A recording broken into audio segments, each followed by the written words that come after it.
Bismillahirrahmanirrahim. Assalamualaikum dan salam sejahtera. Indah berbalam si awan petang, berarak di celah pepohon ara. Pemanis kalam selamat datang. Awal bismillah pembuka bicara. Bismillahirrahmanirrahim. Kita ingin mengucapkan terima kasih kepada Puan Dayang Zuhaiza bin Awang Abdul Wahab, itu pensyarah kita bagi kebaikan dan komunikasi pengurusan. Kemudian kami memilih iaitu Organisasi Jabatan Pengangkutan Jalan Raya Malaysia. Okey, sebelum itu saya memperkenalkan sahabat-sahabat saya, terdiri daripada saya sendiri, Awang Muhammad Pakar bin Awang Abdul Wahab, dan seterusnya Dayang Kumas Afiza binti Awang Kusafizan, dan seterusnya Puan Lisa binti Ismail dan Cik Noraniza binti Roslan. Latar belakang organisasi Jabatan Pengangkutan Jalan Raya iaitu yang telah ditubuhkan pada 1 April 1946. Ianya bertujuan menyelaraskan segala aspek berkaitan dengan pengangkutan di seluruh negara. Okey, jabatan ini juga dipertanggungjawabkan di bawah Kementerian Pengangkutan Malaysia. Ianya menyediakan perkhidmatan kaunter untuk pelaksanaan kenderaan dan pemandu. Okey, jabatan kerajaan ini juga merupakan sebuah organisasi yang menyediakan perkhidmatan yang berkualiti tinggi dalam mengurus pengangkutan hasil dan juga menguatkuasakan akta pengangkutan secara telus, cekap dan amanah, ataupun lebih dikenal berkesan. Visi dan misi Jabatan Pengangkutan Awam Jalan Raya menjadi organisasi pengurusan penguatkuasaan pengangkutan jalan bertaraf dunia. Ingat, bertaraf dunia. Mengawal selia kenderaan motor, pemandu dan lalu lintas jalan supaya selamat dan efisien. Dan seterusnya, menyampaikan perkhidmatan yang cekap, berintegrasi dan berteknologi tinggi bagi memenuhi keperluan pelanggan dari semasa ke semasa dan negara, serta menjaga kebajikan dan membangunkan keupayaan warga yang profesional.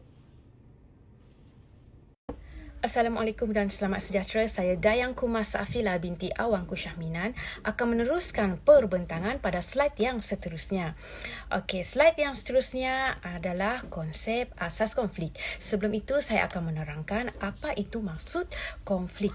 Okey, konflik bermaksud perselisihan, pertikaian ataupun pertelingkahan. Okey, konflik ini sering dilabelkan sebagai satu tindakan yang negatif dalam keadaan tertentu, namun ia mampu membawa hasil yang baik bergantung kepada keadaan.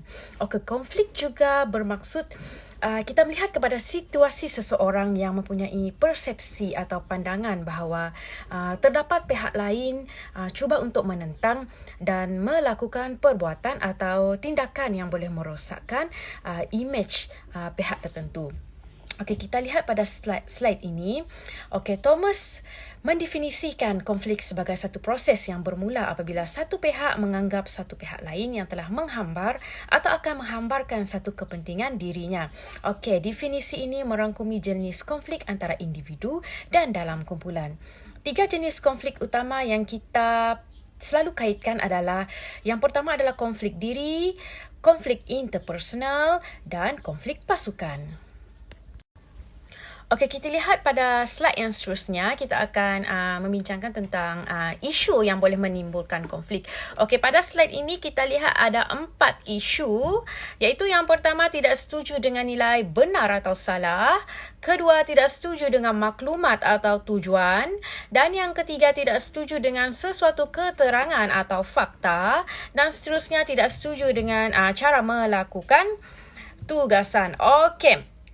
Okey, di sini apa yang kita boleh lihat adalah konflik dalam komunikasi berlaku apabila terjadinya perselisihan faham atau salah tafsir yang berkaitan dengan maklumat yang disampaikan, yang didorong oleh emosi, perasaan dan tingkah laku seseorang. Okey, disebabkan faktor-faktor inilah yang menyebabkan pencetusnya konflik tersebut. Okey, slide yang seterusnya saya akan menerangkan apa itu konflik. Okey, konflik interpersonal berlaku jika terdapat hubungan manusia apabila mereka perlu berkomunikasi dan bekerjasama bagi mencapai matlamat yang sama tetapi berlainan pendapat, berlainan tanggungjawab dan berlainan dari segi keperluan. Okey, konflik ini terjadi apabila satu kitaran yang bermula dengan penyebabnya pencetusnya situasi yang berkonflik diikuti dengan proses konflik yang berjalan dan seterusnya menghasilkan kesan yang akan membawa kepada maklum balas terhadap penyebab konflik itu berlaku.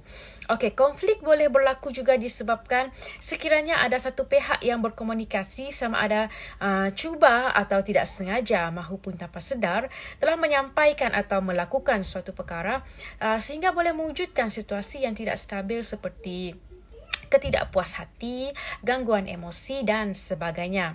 Manakala konflik diri pula berlaku, iaitu di mana sejenis konflik yang datangnya daripada diri kita sendiri, iaitu di mana kita terpaksa memilih alternatif lain sama ada pemilihan alternatif itu memberi kepada kesan yang positif ataupun kesan yang negatif.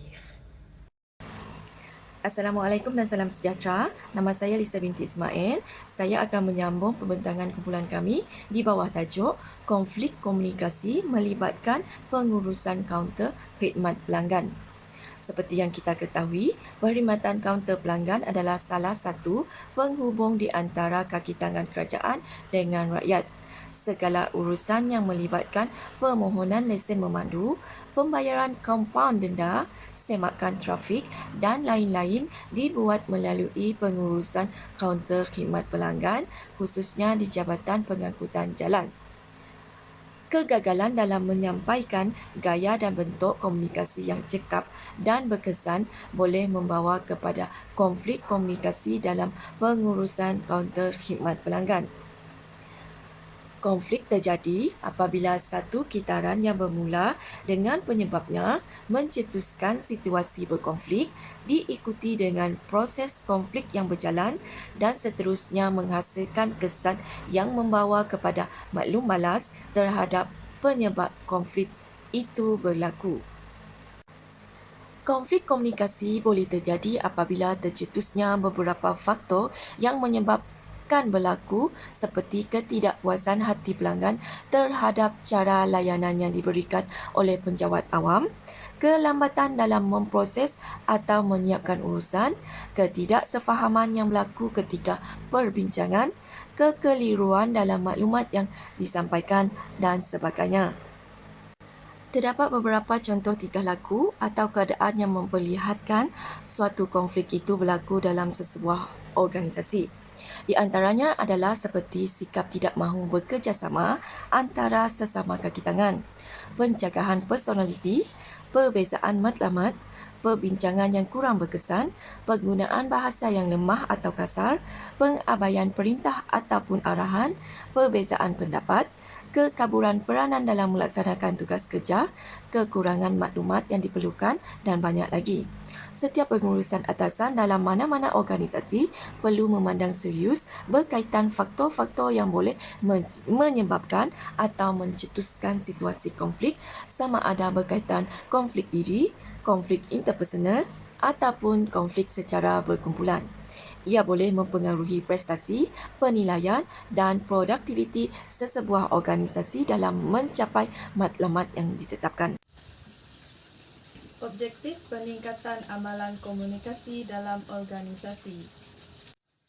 Memastikan perkhidmatan yang berkaitan dengan urusan pengangkutan jalan dilaksanakan dengan cemerlang, menyediakan kaedah komunikasi yang berkesan di tempat kerja dan urusan khidmat pelanggan, meningkatkan tahap kesedaran semua ahli organisasi mengenai kepentingan amalan komunikasi yang berkesan. Cadangan penambahbaikan. Yang pertama, pengelakan. Kedua, penyesuaian. Ketiga, pemuafakatan. Keempat, kompromi. Dan yang kelima, persaingan. Rumusan keseluruhan. Amalan komunikasi strategik boleh dilakukan untuk membantu dalam pengurusan konflik komunikasi iaitu melibatkan pengurusan kaunter khidmat pelanggan khususnya di Jabatan Pengangkutan Jalan iaitu JPJ. Pengurusan konflik yang cekap dan berkesan dalam sesebuah organisasi, maka tahap kecekapan dan kualiti perkhidmatan pelanggan akan dapat dipertingkatkan. Seterusnya, strategi pengurusan konflik yang praktikal dan relevan amat bersesuaian dan perlu diterapkan dalam amalan komunikasi di tempat kerja. Yang terakhir ialah setiap kaki tangan perlu mahir dan pandai berkomunikasi dengan profesional, berfikiran rasional dan berintegriti. Sekian, terima kasih.